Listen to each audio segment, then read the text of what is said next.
EM4 pertanian. Jika Anda bergerak di pertanian organik, maka Anda tidak akan asing lagi dengan EM4 pertanian ini. EM4 pertanian ini sering digunakan untuk pembuatan kompos dan pembuatan pupuk organik cair. Akan tetapi peranan EM4 ini ternyata bisa digantikan oleh mikroorganisme lokal yang berada di sekitar kita. Kita bisa mengembangkan mikroorganisme lokal dengan bahan yang ada di sekitar kita dengan cara yang sangat mudah.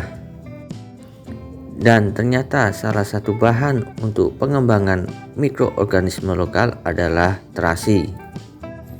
Ternyata di terasi mengandung banyak sekali mikroorganisme yang bisa digunakan sebagai pengganti EM4.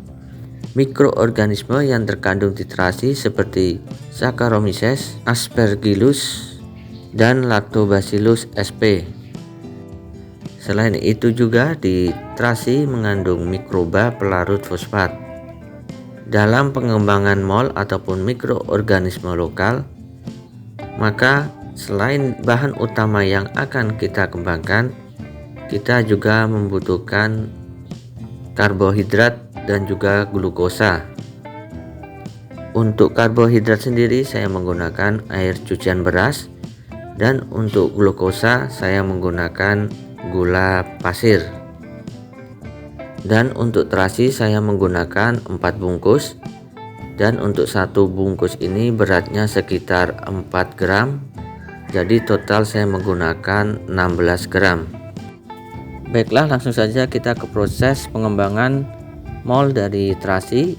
Yang pertama kita siapkan air cucian beras sebanyak kurang lebih 1 liter.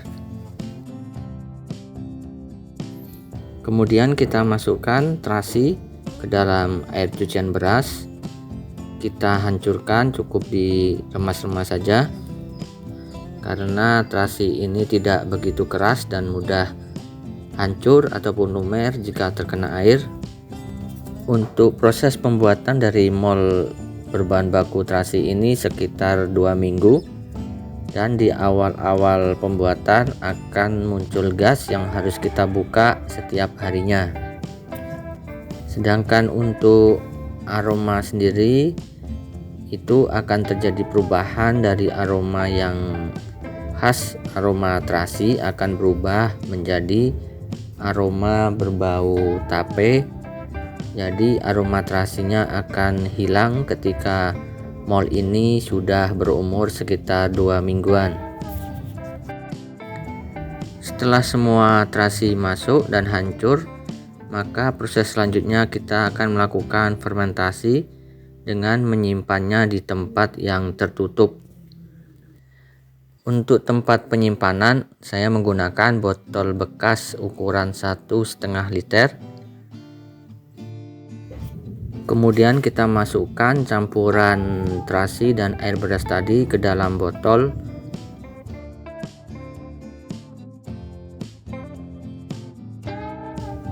Kemudian langkah berikutnya kita masukkan gula pasir sebanyak 2 sendok makan. Gula pasir ini berfungsi sebagai energi untuk mikroba agar bisa berkembang lebih cepat.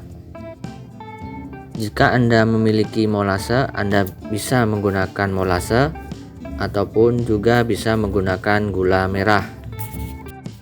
Kemudian kita lakukan penggoncangan agar gula pasirnya larut. Dan setelah gula larut, maka langkah selanjutnya kita menyimpan mol dari terasi ini di tempat yang teduh dan lakukan pembukaan tutup botol setiap hari untuk membuang gas yang dihasilkan. Mol terasi ini selain bermanfaat sebagai sarana mempercepat pembuatan kompos, ternyata di mol terasi ini juga mengandung asam amino yang sangat bermanfaat untuk tanaman. Selain itu juga mol terasi ini akan memperkaya mikroba di dalam tanah jika disiramkan ke media tanam.